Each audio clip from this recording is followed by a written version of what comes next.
is A to Z with Mark Zinno, part of Locked On Sports Atlanta, and it starts now.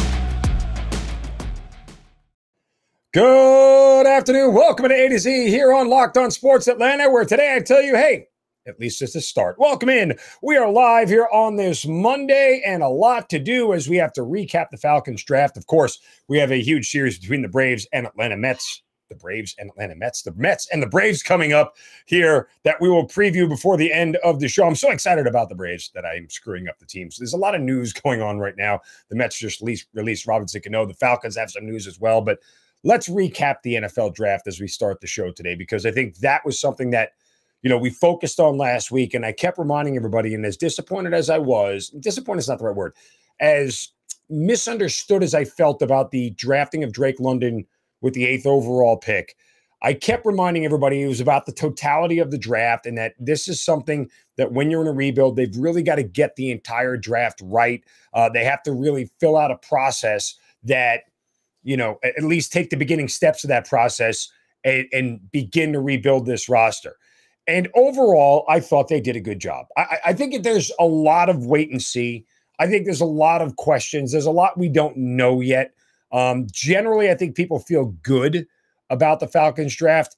I think wholeheartedly they would feel better if they got a pass rusher in the first round. That's just generally how people feel. I think they would feel better if they got a premier tackle in the first round. I just think generally that's how people feel as opposed to a wide receiver. Now, that said, the way the draft unfolded for the Atlanta Falcons was quite interesting. They take Arnold Ebiketie in the second round, the edge rusher from Penn State. And while that's exactly what they needed, is he as polished as some of the other guys in the draft? No. It'll really be a real question whether somebody like Jermaine Johnson, who the Falcons passed on, versus Ebiketie, who may end up being the better player, right? Like that'll be in reflection and looking back on the draft 2 or 3 years from now, that'll be the comparison. Well, you passed on Jermaine Johnson and you took Ebiketie, right? You took a receiver and you passed on Jermaine Johnson, and here we are. Ebiketie stinks. Drake London's okay, but Jermaine Johnson is huge, right? Like that could be the conversation in 2 years, or it could be vice versa. There's a reason Jermaine Johnson fell in the draft. Thank God the Falcons didn't take him. They were so pass rusher starved, and look what fell to them in the second round. This Arnold Ebiketie guy who's amazing, and he's been a real, stalwart on their defense. Both of those conversations are extremely possible, and I think that's why it's wait and see. And then, of course, the third round rolled around. And with their first pick in the third round, well, I was screaming for the Falcons to take a quarterback. I thought a quarterback was going to go. I thought somebody would have taken a quarterback by then, but guess what? The Falcons went all the way to the depths of Montana State to find Troy Anderson, the linebacker out of Montana State. And everyone went, who? What? Who? Yeah, because nobody watched Montana State play. But I'll trust NFL scouts, and I'll trust the Falcons that they've watched enough of Troy Anderson to know that he's going to make an impact on this team. And this team badly needed linebackers.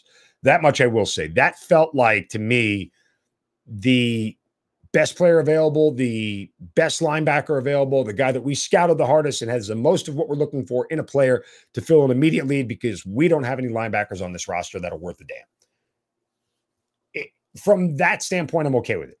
Don't know the name. Didn't watch him play. We'll have to learn it along the way, all of us, because don't sit here and lie to me and say you watched a ton of Montana State football. No, you didn't. We're all doing the same thing about it. There are a select few who have and think the kid grades out really well. We'll see where it goes. But then because I was screaming about hey, remember I told you guys on Friday, take the quarterback. It only makes sense. Take the quarterback. It only makes sense. Take the guy who's going to be throwing passes to Drake London for the next 5 years. And they finally did that with Desmond Ridder.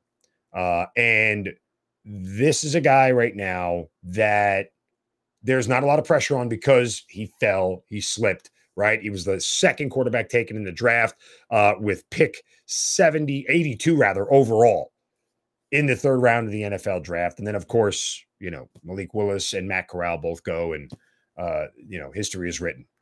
But that doesn't mean that Desmond Ridder won't get calls to start. That doesn't mean that Desmond Ridder won't be expected to perform. That doesn't mean that there's not a chance that he won't play this year. I think the important part is that when Desmond Ridder finally gets a chance to take a shot at the starting role, that he understands the offense, he understands the tempo, he understands, all those things. So they will bring him along slowly. Marcus Mariota is going to be the starter week 1. There's barring an injury. There's no doubt about that. Now, again, we've seen it happen before. Hell, Joe Flacco got his start in the NFL that way. I was there to cover it. It was Kyle Burlew who got hurt and somebody else got sick. I forget who the backup was. Was it Tyrod Taylor? I forget who it was. Anyway, I forget who the backup was. Anthony Wright, maybe, but whatever. Joe Flacco started week 1. They never looked back. Is that possibility there? Yeah. And me, I'm kind of hoping it happens. What the hell? Why not? If you're going to stink this year and miss the playoffs, do it with Desmond Ridder at quarterback. At least if the guy can play. I'm going to say it over and over again. All I want to do is find out if the guy can play. And I can't find out if he can play from the bench. I really, really can't. So let's see what the Falcons do with that. And then, of course, they round out the rest of the draft with another edge rusher, D'Angelo Malone. They get Tyler Algier, a running back from BYU in the 6th round, Justin Schaefer from Georgia, and John Fitzpatrick from Georgia. So they drafted 2 Georgia folks in the 6th and 7th round. Bulldog fans rejoice. Yay, finally Falcons drafted somebody from Georgia. No, whatever. Schaefer may end up getting some cracks at the O-line here because still they didn't really address that at all. And it's going to be a problem. We don't have 2 tackles. You don't have 2 guards, and I'm not sure what your center is yet. The only thing I know is that Jake Matthews and Chris Lindstrom are good. That's it. 60% of the offensive line, I have no clue what I'm going to get from them. And that's a problem why your quarterback gets sacked a lot. And someone said, maybe don't start Desmond Ridder. You're going to get him killed. At least he can run. So they didn't address the offensive line in the draft. Would have liked to have seen them done that. And clearly, they tried to draft at least one position of need across the board. Thought maybe they would go get another corner or another defensive back. That seems like a bigger priority to me, but maybe the draft board didn't go that way for them. All in all, again, I think it was good. I don't think it was bad. I don't think there was a real home run in any of this. I don't think they did terrible, but I do just feel like, this is wait and see. And today the news that the Falcons are cutting running back Mike Davis. And so Tyler Algier will have a chance to play a role along with the rest of the running back room that is still there. And I don't know if any of it's any good, but Kadri Allison is still hanging around. And I'm not really sure who else is going to run the ball for this team. Obviously, Cordero Patterson will do a lot of it. But that said, it's interesting that they cut Mike Davis and said goodbye. In fairness to that decision, he played bad last year. He was terrible.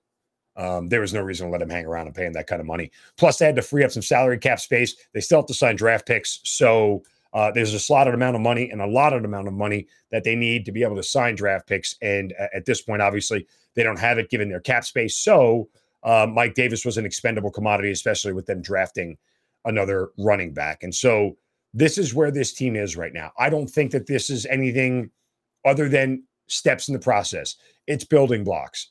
Maybe they'll sign a couple of other players that could help them along the way. Maybe there's some undrafted free agents. And again, that's really where you test the mettle of your front office staff. If you get some undrafted free agents who turn into everyday starters in this league, you're doing something really well.